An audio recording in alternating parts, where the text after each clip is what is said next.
오늘은 그 두 가지 이야기를 드리는 것으로 말씀을 시작하려고 합니다. 첫 번째 이야기는 제가 최근에 경험한 건데요. 오랜만에 그 명동을 다녀왔습니다. 거기에 이제 탐방할 곳이 있어서 명동을 갔는데 이제 함께 그 동서간 분이 계십니다. 이분은 이제 그 벤처 사업을 하시는 분인데요. 그 명동 근처에 이제 사무실이 있는데 하시는 말씀이 이제 차를 마시면서 하시는 말씀이 젊은 직원들이 많거든요. 근데 이제 거기에 연세대 출신의 이제 직원들이 많다는 겁니다. 연세대면은 그 미션 스쿨 아닙니까? 그래서 이제 믿음 좋은 분이시다 보니까 이분 생각에 이제 연세대가 미션 스쿨이니까 아무래도 그 믿는 사람이 많겠지 그런 생각을 했는데요. 전혀 아니더라는 겁니다. 조사를 해봤더니 그 연대 출신의 직원이 10명이면 예수 믿는 사람이 1명밖에 되지 않는다는 겁니다. 그래서 많이 놀랐고 또 그것이 참 마음을 좀 아프게 했다. 그런 이야기를 제가 들으면서 그동안 통계적으로 뭐 젊은이들이 교회를 떠난다 이런 이야기를 들어왔지만 이제 실질적으로 피부에 느껴지도록 많은 청년들이 지금 교회 출석을 안 하는구나 그런 생각을 제가 하게 됐습니다. 그리고는 이제 그날 그 리모델링한 이제 건물도 보고 탐방을 갔기 때문에요. 안내해 주시는 분이 목사님 한 군데 보실 때가 있습니다. 여기 지금 이게 명동의 명소가 됐습니다. 그러면서요. 그 건물에 그 노는 옥상인데요. 거기를 이제 그 야외 카페를 만든 겁니다. 그런데 지금 여기가 젊은이들의 명소가 됐습니다. 보시면 깜짝 놀라실 겁니다. 그리고는 이제 안내해서 갔는데 진짜 놀랐습니다. 아니 그 추운 겨울에요. 그 노천 카페니까요. 그리고 또 그날 막 미세먼지가 막 엄청 심한 날인데 아니 이 젊은 청년들이 막 줄을 서서 대기를 하는 겁니다. 최근에 그렇게 많은 청년들을 한꺼번에 본 게 처음인 것 같아요. 그 모습을 보니까 아니 이렇게 추운 날씨에 미세먼지가 많은데 환경이 좋지 않은데도 그 청년들에게 뭔가 매력이 있는 무엇 하나가 있으니까 거기가 이제 남산도 눈앞에 잘 보이고요. 명동성당을 미시해가지고 뷰가 좋더라고요. 그랬더니 막 이 추위를 아랑곳하지 않고 젊은이들이 모여드는데 제가 그 모습을 보면서 이제 저는 목회자니까요, 목사니까요. 너무 부러운 겁니다. 교회는 자꾸 젊은이들이 떠난다 그러는데 여기는 어떻게 이렇게 수많은 청년들이 몰려드는 건가. 그래서 제가 거기를 다녀온 이후로 요즘에 종종 하나님께 기도하며 은혜를 구합니다. 하나님, 참 우리 기성세대가 잘못하고 저 같은 목회자가 잘못해서 많은 청년들이 교회에 실망하고 있다 그러는데 아버지 반드시 은혜 주시고 이거 회복시켜 주시기 원합니다. 그런 생각을 하고 있었는데요. 이제 두 번째 이야기를 드리고 싶은 게 바로 이런 생각을 하고 있던 즈음에 우연히 제가 인터넷으로 강의를 하나 들었습니다. 이순신 장군에 대한 강의인데요. 먼저 참 그 인상적인 게 뭐냐 하니까 그 임진왜란을 일으킨 도요토미 히데요시 있지 않습니까? 이 사람이 죽으면서 맨 마지막에 남긴 말이 뭘 것 같습니까? 임진왜란을 일으킨 도요토미 히데요시가 죽으면서 맨 마지막에 남긴 한마디가 이거였답니다. 이순신 그렇게 하고 죽었대요. 되게 이게 저도 참 좀 의아하고 그랬는데요. 생각해 보니까 여러분 그 도요토미 히데요시 입장에서 이순신 장군은 자기 평생의 꿈을 망가뜨린 사람 아닙니까? 그거에 대한 맺힌 게 많으니까 그렇게 죽으면서 이순신 그렇게 하고 죽었다는 겁니다. 여러분이 다 아시지만 뭐 이순신 장군이 임진왜란 그 와중에 23전 23승 무패. 최근에 제가 또 인터넷에 떠도는 글을 보니까 어떤 분은 또 45전 40승 5무였다 그렇게 주장하는 학자도 있더라고요. 뭐 45전이면 어떻고 23전이면 어떻습니까? 무패였어요, 무패. 이런 놀라운 일을 한 이순신 장군인데요, 그렇게 이제 도요토미 히데요시가 죽고 나니까 일본군이 이제 패잔병처럼 자기 나라로 되돌아가야 되는데요, 이순신 장군이 그 길목을 딱 버티고 서서 벌였던 해전이 노량해전 아닙니까? 아니 지금 그렇게 패잔병처럼 이제 되돌아가는데 막 그렇게까지, 그래서 여러분 아시다시피 이 노량해전에서 이순신 장군이 전사하신 거 아시죠? 아니 그냥 뭐 대충 이렇게 그냥 보내주지 왜 그러셨나 했는데요, 그 강의에서 제 마음을 먹먹하게 했던 한마디가 이거였습니다. 이 마지막 노량해전에서 이순신 장군이 그 수많은 병사들에게 그렇게 호소했던 한마디가 있답니다. 이렇게 이야기했답니다. 일본 왜군을 한 놈이라도 더 죽여라. 그리고 그 다음 말이 저를 먹먹하게 했는데요, 왜 그렇게 강하게 권면했느냐 한번 들어보세요. 일본 왜군을 한 놈이라도 더 죽여라. 저들의 후손이 우리 후손을 업신여기지 않도록. 마음이 먹먹해지더라고요. 그리고 그분이 거기서 전사하셨잖아요. 제가 명동을 다녀오고 참 저 같은 목회자들 잘못으로 우리 젊은이들이 교회에 실망하고 그렇게 교회를 떠난다는 그 아픔을 가지고 그 강의를 들어서 더 좀 감정이입이 됐던 것 같아요. 이 전쟁 끝나고 이제 다 돌아간다고 뭐 그게 뭐 23전을 했던 뭐 45전을 했던 전쟁에 지칠 만도 안 돼. 전사하시기까지 끝까지 거기서 왜 그렇게 끝까지 그 의지를 불태웠느냐? 저들의 후손이 우리 후손을 함부로 업신여기지 못하도록 하기 위해서. 오늘 이런 어른들의 목숨, 그 핏값 이런 게 있었기 때문에 오늘 이 시대에 상상을 초월한 우리 젊은이들은 이제 일본에 뭐 조금도 꿀리지 않잖아요. 당당하게 맞설 수 있는. 저는 이 두 이야기를 여러분께 왜 드리는가 하니까 저에게 남은 소원이 있다면요, 하나님 우리 기성세대가 잘 못해가지고 젊은이들을 실망시키고 복음의 능력이 뭔지를 못 가르쳐 일어난 일이 지금 벌어지고 있는데, 아버지 저를 사용하셔서 여러분 세상에 가나안 성도라는 말이 우리나라 말고 또 있을까요? 가나안 성도 알죠? 거꾸로 해가지고 안 나가 성도. 세상에 여러분 이런 참 가슴 아픈 명칭이 우리나라 말고 또 있는지 모르겠습니다만 오늘 우리 모두가 다 하나님 앞에 꿈을 가지고 아버지 우리가 잘 회복하고 은혜를 구해서 그렇게 떠나갔던 성도들과 그렇게 상처받고 나간 많은 청년들이 다시 교회로 되돌아오는데 우리가 쓰임받기를 원합니다. 1만 성도 파송 운동의 출발도 이런 애틋함에서 시작한 것 같습니다.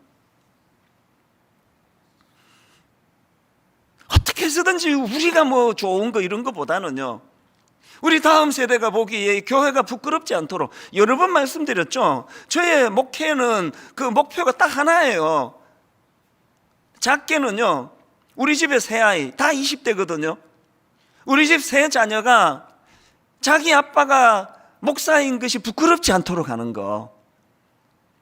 폭을 좀 더 넓혀서 분당 우리 교회의 수많은 청년들이, 수많은 청소년들이 자기가 분당 우리 교회 다니는 것이 부끄러운 교회가 되지 않도록 모든 초점을 여기다 둬야 됩니다. 우리 세대 뭐 40대, 50대, 60대 예수 잘 믿고 그 다음에 밑에가 이제 올라오지 않으면 지금 우리나라가요 뭐 세계적으로 지금 이 아이를 낳지 않는 것 때문에 막 온 정부가 막 마음을 다 써가지고 출산을 장려하고 있는데 교회도 그래야 된다고 생각합니다. 어떻게 해서든지 간에 주일학교 아이들이 살아나고 어떻게 해서든지 간에 우리 젊은이들이 그 미세먼지 자욱함에도 불구하고 매력이 있기 때문에 그 명동의 노천 카페에 줄을 서서 기다리는 것처럼 어떻게 해서든 교회가 그들에게 복음의 능력을 가르치고 아버지 이런 일에 한번 저를 써주시고 분당 우리 교회를 사용해 주시기를 원합니다. 오늘 설교 제목을요, 절실한 꿈은 반드시 이루어진다 이렇게 잡았는데 이건 사실 맞는 얘기가 아니에요. 절실하다고 꿈이 다 이루어지는 거 아닙니다. 그러나 이게 요즘에 제 마음에서 소원으로 외치는 구호입니다. 제가 절실하다 이 사전을 찾아보니까요, 이렇게 설명하더라고요. 느낌이나 생각이 뼈저리게 강렬한 상태에 있다. 그냥 다시 돌아오면 좋고 아니면 할 수 없고, 이거 아닙니다. 절실한 거예요. 뼈저리게. 저는 이런 그 절실한 꿈은 반드시 이루어진다, 이런 그 선언을 마음으로 되뇌이면 꼭 한 장면이 떠올라요. 이게 창세기 41장에 나오는 요셉의 모습인데요. 자, 41장 54절부터 보십시오. 요셉의 말과 같이 7해 흉년이 들기 시작하매 각국에는 기근이 있으나 애굽 온 땅에는 먹을 것이 있더니 애굽 온 땅이 굶주림에 백성이 바로에게 부르짖어 양식을 구하는지라 바로가 애굽 모든 백성에게 이르되 요셉에게 가서 그가 너희에게 이르는 대로 하라 하니라. 내 마음에 머무는 그림이 56절입니다. 온 지면에 기근이 있음에 요셉이 모든 창고를 열고 애굽 백성에게 팔세, 애굽 땅에 기근이 심하며, 제가 한 2, 3년 전인가요? 안식년을 다 채우지도 않고 마음이 급해서 한 절반하고 막 돌아왔잖아요. 그리고는 전 교회적으로 선포했던 게 요셉의 창고를 열어라 아니었습니까? 하나님께서 분당 우리 교회에게 이 비천한 조언과 이유를 알 수 없는 이 교회의 은혜를 들이부어 주셨는데, 이거를 그냥 창고 문 닫아 놓고 우리끼리 잘 먹고 잘 살서 되겠느냐. 그래서 이기사역을 선포하면서 요셉의 창고를 열어라, 그 선포도 이 말씀을 근거로 한 거거든요. 흉년 만난 이 시대에, 영육간에 먹을 것이 없어 기근을 만난 이 시대에 분당 우리 교회와 분당 우리 교회에 출석하는 모든 성도님들이 마음을 합하여서 영육간에 창고를 열어서 기근을 만난 그들을 참 풍성하게 먹일 수 있는 그런 꿈을 우리에게 허락해 주시기를 원합니다. 여러분, 윌리엄 캐리의 이 말 다 아시죠? 하나님께 놀라운 것들을 기대하라. 모든 신앙생활은 하나님의 놀라운 걸 기대하는 것으로 시작하고요. 그런가 하면은 하나님께 놀라운 것들을 기대하라. 그리고 하나님을 위해 위대한 일들을 시도하라. 놀라운 것들을 기대하라. 위대한 일들을 시도하라. 또 한 해가 끝나는구나, 또 한 해가 시작되는구나, 그렇게 기계적으로 보내는 한 해와 기계적으로 맞는 한 해가 아니라 한번 저를 따라 마지막 예배니까요, 한번 큰 소리로 한번 선포해 주시면 좋겠습니다. 하나님께 놀라운 것들을 기대하라. 하나님께 놀라운 것들을 기대하라. 하나님을 위해 위대한 일들을 시도하라. 새해에 이 꿈으로 새해를 열어가는 저와 여러분 되시기를 바랍니다.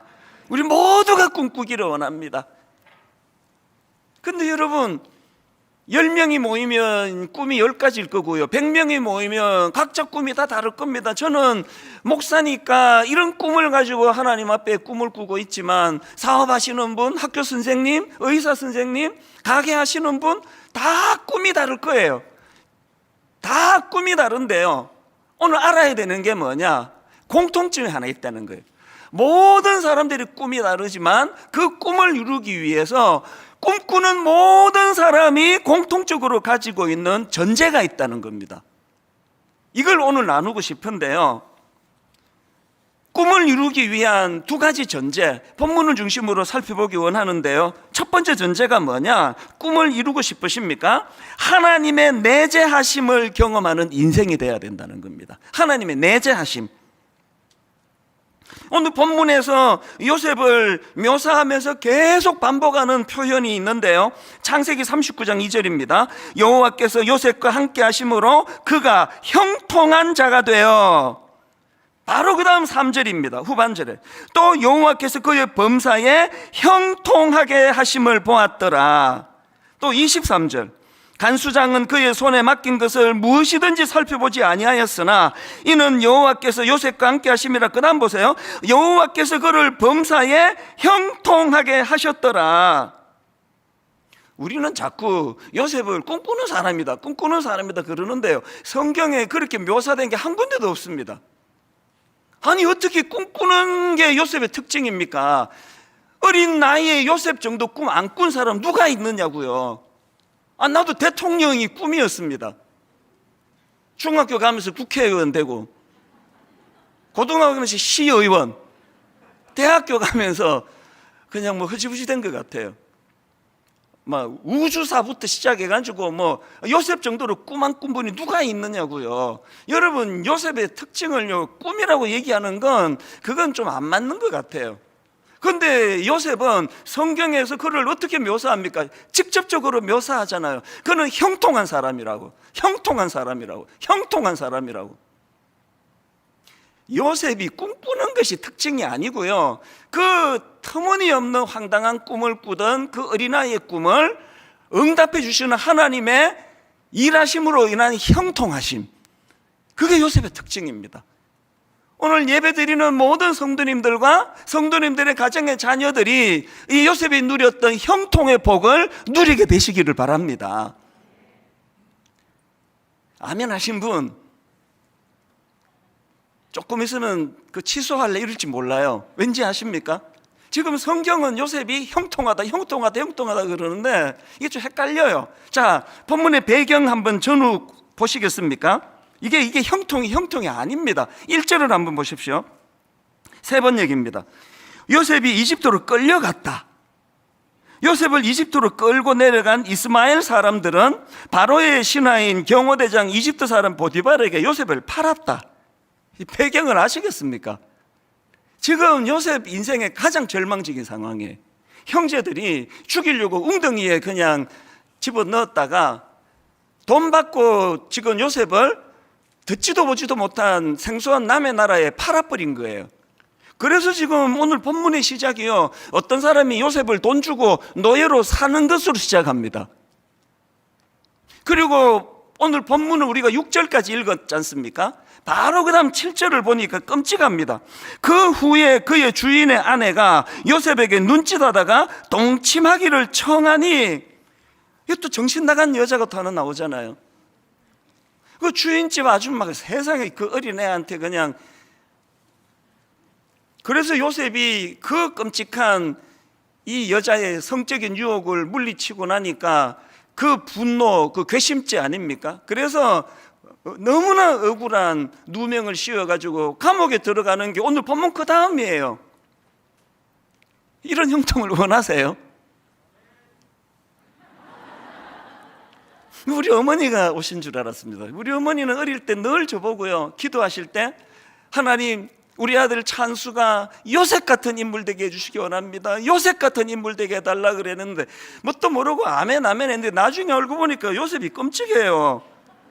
이거 막 인신매매 당하고 막 강간 미수범으로 막 감옥에 가고, 우리 어머니가 그걸 원하신 겁니까?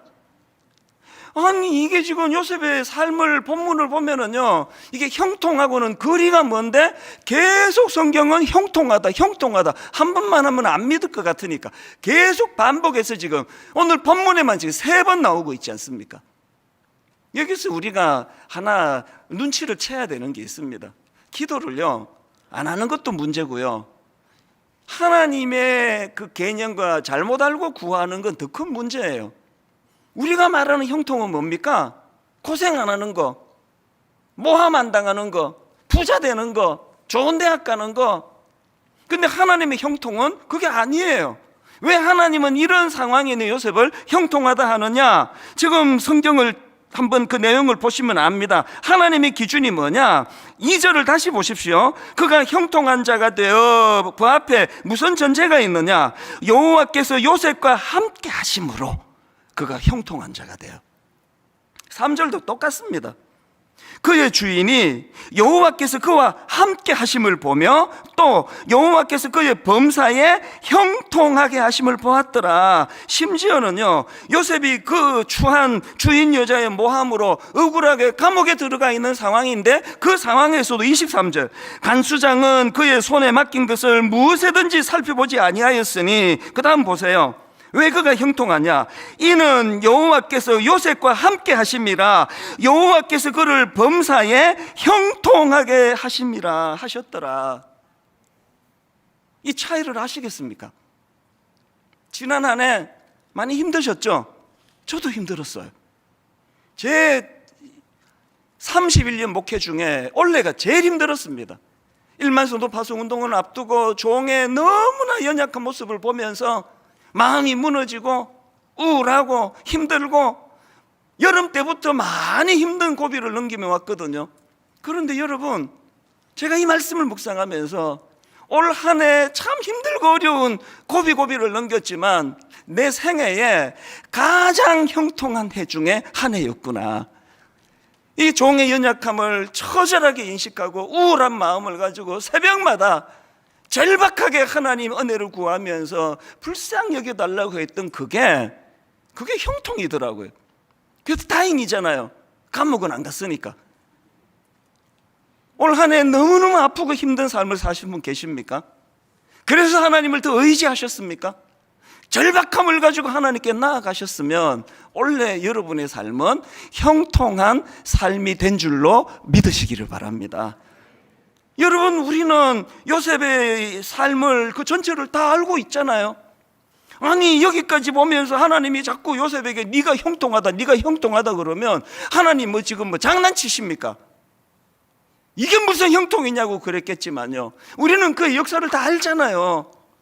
비록 13년이라고 하는 긴 세월 동안 감옥에 들어가고 누명당하고 이렇게 치이고 저렇게 아픈 시간을 가졌지만 아까 제가 읽어드렸잖아요. 결국은 그 하나님의 일하심이 온 나라가, 온 민족이 흉년을 만나 기근에 빠져 있을 때 멋지게 요셉의 창고를 열어 그들을 먹여 살리는 이 놀라운 일을 위한 하나님의 훈련이었음을 우리는 다 알았고 요셉도 나중에 알게 된 거 아니냐고요. 오늘 우리의 문제는요, 너무나 근시안적인 저 한 치 앞을밖에 못 봐가지고 맨날 일희일비하고 있는데 왜 우리가 말씀을 배웁니까? 왜 설교를 듣습니까? 왜 성경을 읽습니까? 영원과 영원을 잇는 하나님의 기준으로의 형통이 조삼모사하는 이 악한 시대에 한 치 앞을 모르는 우리가 알고 있는 그 형통과는 비교가 되지 않는다는 것. 그리고 또 한 가지요, 여러분 자꾸 요셉 보고 꿈쟁이라 그러는데요, 여러분 진짜 꿈쟁이는 우리 하나님이세요. 여러분, 우리 하나님은 원대한 일을 계획하시고 그 일을 꿈으로 이루어 가시는 분이고요, 더 놀라운 것, 그 꿈꾸시는 위대하신 꿈을 꾸시는 하나님이 자꾸 우리랑 같이 꾸재요. 그래서 제가 이민생활을 다 정리하고 원래 저는 40살까지 그냥 미친 듯이 돈 벌어가지고 고아원 하나 차리고 양로원 하나 차리는 게 제 꿈이었는데 하나님이 그냥 그거 하지 말고 그래서 10년 당겨가지고 30살에 한국에 돌아왔더니 지금 제 나이가 돼서 보니까 하나님이 오르셨습니다. 하나님이 오르셨습니다. 그렇게 고백할 수밖에 없는 그런 길로 인도해 주시는 분. 여러분, 올 한 해 많이 힘드셨지만요, 내년을 맞아봐야 무슨 기대가 있나 하시는 분, 오늘 성령께서 꿈으로 인도하시는 하나님, 꿈쟁이 되시는 그 하나님, 너와 같이 꿈꾸기를 원한다. 그 하나님의 꿈에 올라타 편성하는 그런 저와 여러분 되시기를 바랍니다. 그래서 여러분, 빌립보서 2장 13절입니다. 너희 안에서 행하시는 이는 하나님이시니. 왜 하나님의 내재하심이 필요합니까? 너희 안에서 행하시는 이는 하나님이시니 자기의 기쁘신 뜻을 위하여 너희에게 소원을 두고 행하게 하시나니. 그 다음 14절이 중요합니다. 모든 일을 원망과 시비가 없이 하라. 왜 우리는 원망이 이렇게 많은 겁니까? 왜 우리는 사람과 사람 사이에 이렇게 갈등이 많은 겁니까? 너무나 근시안적인 눈으로 하나님의 형통을 보지 못하기 때문이에요. 올 한 해 여러분 꿈꾸는 자로서 달려오셨습니까? 여러분, 내년에 꿈으로 한 해를 시작하기 원하십니까? 가장 먼저 구해야 되는 거, 하나님 새해에는 하나님의 내재하심, 내 안에서 일하시는 그 하나님을 충만히 경험하기를 원합니다. 이것 여러분의 기도 제목 되시기를 바랍니다. 두 번째로, 꿈꾸는 자들이 꼭 마음의 전제로 품어야 될 하나 더 있습니다. 주변 사람에게 유익을 끼치는 인생으로 전환해야 됩니다. 본문 5절에 굉장히 중요한 포인트가 하나 있습니다. 5절을 보십시오. 그가 요셉에게 자기의 집과 그의 모든 소유물을 주관하게 한 때부터, 그 다음 잘 보세요. 여호와께서 누구를 위하여? 요셉을 위하여. 그 다음 보세요. 누구에게 복을 내리십니까? 그 애굽 사람의 집에 복을 내리심으로 해요. 죄성을 가진 우리 인간은요, 하나님이 성경 좀 바꿔주시면 좋겠어요. 여호와께서 요셉을 위하여 요셉의 집에 복을 내리심으로, 이랬으면 좋겠습니다. 하나님의 원리는 그게 아니에요. 기어이 우리가 우리의 이 이기적인 본능을 내려놓고 여호와께서 이 찬수 목사를 위하여, 이 찬수 목사를 위하여 이 찬수 목사 주변의 사람들에게 복을 내리심으로 여기까지 가기를 원하세요. 창세기 12장 2절 여러분 기억하십니까? 현대인의 성경을 한번 보십시오. 창세기 12장 2절, 내가 너를 큰 민족의 조상이 되게 하고, 아브라함에게 주신 말씀 아닙니까? 내가 너를 큰 민족의 조상이 되게 하고 너를 축복하여 내 이름을 크게 떨치게 하겠다. 너는 다른 사람에게 복을 끼치는 자가 될 것이다. 하나님이 먼저 저와 여러분에게 복 주시기를 원합니다. 왜 주시기를 원하느냐? 충분히 그 복을 누리는 것으로 끝내지 않고 그 복을 통하여 주변 사람들에게, 너는 다른 사람에게 복을 끼치는 자가 될 것이다. 3절, 너를 축복하는 자에게는 내가 복을 내리고 너를 저주하는 자에게는 내가 저주하리니 땅의 모든 족속이 누구로 말미암아? 너로 말미암아 복을 얻을 것이라. 이게 하나님의 꿈이에요. 멋지지 않습니까? 스티브 킹이라는 작가가 했던 이 말, 다른 이에게 선물이 되는 삶을 살아라. 하나님 말씀 같아요. 한 해를 마무리하는 마지막 주일 예배인 오늘, 저는 이제 내년서부터 분당 우리 교회 4대 비전을 가지고 기도하기를 저는 부탁을 드리고 싶습니다. 그래서 시간이 너무 길어지지 않도록 이제 하나 내지 두 개씩을 연차적으로 설명을 드리기 원하는데요. 분당 우리 교회 4대 비전 아시죠? 1만 성도 파송운동, 드림센터 사회환원, 가평 우리마을, 그리고 우리 연구소, 기독교 연구소, 이 네 가지 비전, 어느 하나라도 이게 만만한 게 없습니다. 엄청나게 힘들고 어려운 비전인데 이 비전이 있어서 제가 살았습니다. 오늘은 그 중에서 1만 성도 파송운동 현안을 놓고 기도 제목을 드리고 싶은데요. 먼저 여러분 이거 놓고 기도하셔야 됩니다. 1만 성도 파송운동 4월 첫 주 시작이 이게 끝이 아니에요. 1만 성도로 29교회로 파송되는 게 끝이 아니라 이게 시작입니다. 제가 29 목사님들한테 여러 번 강조했던 게 있습니다. 오늘 많은 성도님들에게 참 죄송한 게 이거고요. 오늘 젊은 목사님들, 전사님들에게 비극이 이거예요. 본게 없다는 거예요. 성령 충만함으로, 말씀 중심으로 그렇게 교회가 너무나 행복할 수 있다는 걸 본 게 없는 게, 본 게 가장 슬픈 게 본 게 없는 거예요. 교회의 원형이 뭔지를 성경을 통해서는 아는데 잘 모르는 거예요. 제가 이 촌뜨기가 옥하는 목사님을 만나 가까이에서 그분의 목회를 본 게 있었기 때문에 이 정도라도 목회할 수 있는 거거든요. 여러분이 보는 게 얼마나 중요한지 아십니까? 그래서 저는 29 예비 담임 목사님들에게 여러 차례 부탁했습니다. 진짜 제대로 된 교회 한번 후배 목사들에게, 후배 전도사들에게 좀 보여주자. 모델하우스 이런 거 말고, 모델하우스는 다 쇼예요. 그저 그냥 보여주기 위해서 쇼하는 모델하우스 말고 정말 당신들이 살 집을 한번 멋지게 같이 만들자.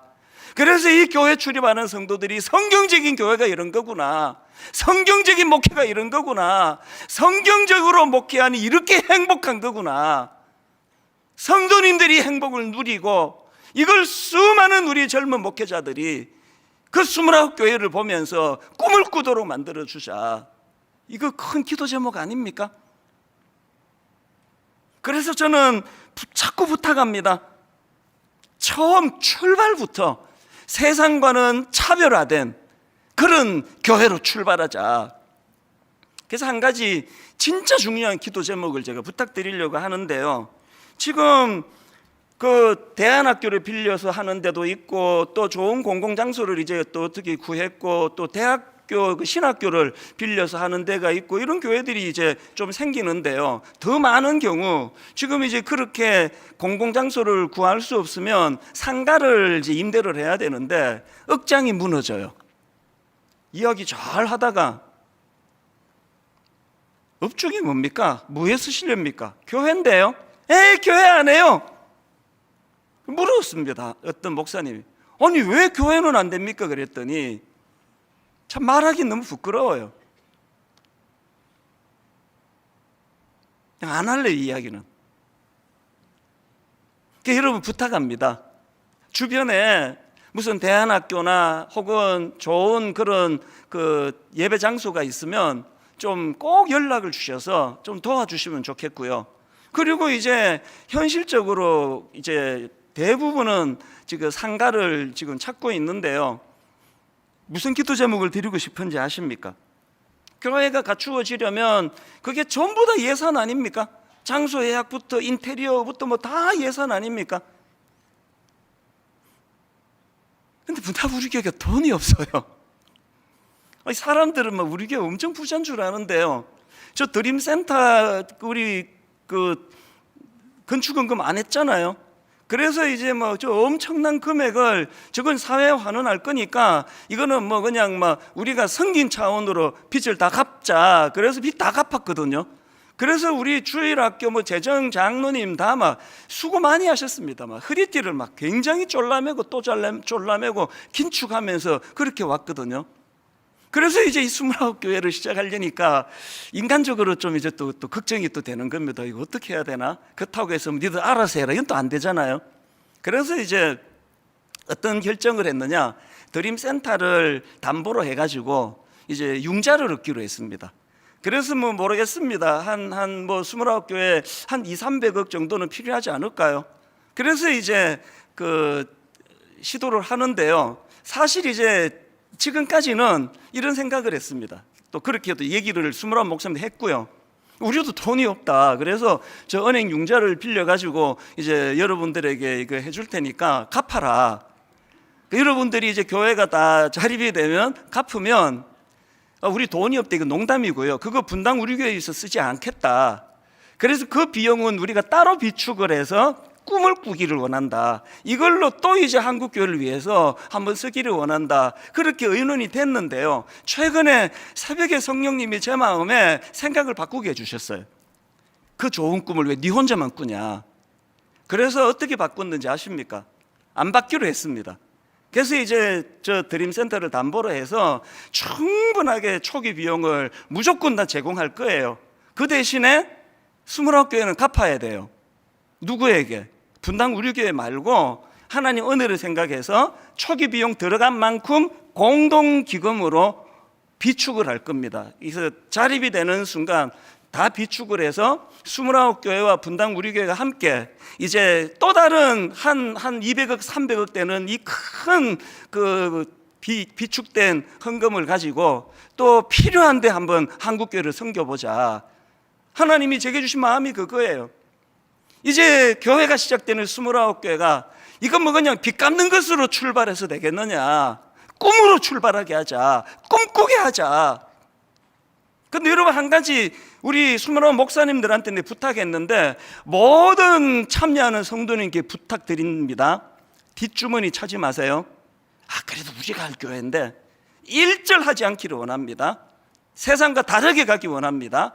29교회 모두가 다 그 크고 작은 상황에 맞추어서 양심껏 똑같이 진행할 거예요. 그리고 교회가 담보로 해서 원하는 대로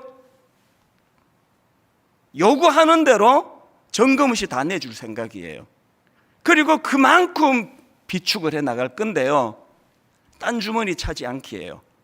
모두가 똑같이 하나님 앞에 같이 헌금하고 같이 모아서 더 많은 헌금이 나오는 교회도 없고 헌금이 없어서 힘든 교회도 없고, 이게 4월 첫 주 시작할 때까지 꿈을 꾸는 게 이거예요. 4월 첫 주가 되면 당연히 이제 완전한 독립으로 그렇게 나가겠지만, 그래서 오늘 홈페이지에다가 29개 교회를 위한 헌금 코너를 만들었습니다. 저는 여러분한테 부탁합니다. 그거 분당 우리 교회를 위한 것도 아니고요, 헌금해 주시면 두 가지 은혜가 있습니다. 하나는 29교회가 세워지는데 초기 비용으로 들어가는 그런 결과가 있고요, 그리고 몇 년이 지나면 그 헌금이 또다시 29교회의 공동기금으로 모아져서 그것이 한국교회를 섬기는 어디에 쓸지는 29교회와 분당우리교회 함께 의논해서 결정할 것입니다. 꿈으로 갈 것입니다. 어제는 살짝 이런 생각이 들더라고요. 우리 성도님들이 마음을 모아주면은 저거 담보 안 하고 끝낼 수도 있겠다, 그런 생각도 했는데 웃으시는 거 보니까 안 될 것 같아요. 아무 부담 갖지 마. 저는요, 누가 헌금했나 이거 뒤지는 사람 아니에요. 지금까지 한 번도 뭐 어느 성도가 11조 했나 안 했나 한 번도 체크한 적 없습니다. 하나님 주시는 마음으로, 꿈으로. 저는 오늘 이 말씀들을 쭉 정리하면서 찰스 스터드가 한 이 한 말씀을 전하고 이제 말씀을 마무리하기를 원하는데요, 이런 말을 했습니다. 한 번뿐인 인생 속히 지나가리니 오직 그리스도를 위한 일만이 영원하리라. 최근에 1만소도 파송운동 그 4차 보고 영상을 제가 찍어서 올려드렸는데요, 그거를 촬영하다가 한 대목이 지금 울컥했습니다. 왜 이 힘든 1만 성도 파송운동을 하느냐고 누가 물으신다면, 너무나 힘든 이 시대를 살아가는 저와 여러분이 이 인생이 끝나고 하나님 앞에 섰을 때 주님이 물으신다면요, 너 뭐 하다 왔니? 어마어마한 일을 하다 왔습니다, 이렇게는 말할 자신이 없지만 이렇게는 말하고 싶어요. 그래도 몸부림은 쳤습니다. 그래도 몸부림은 치다 왔습니다. 울컥하더라고요.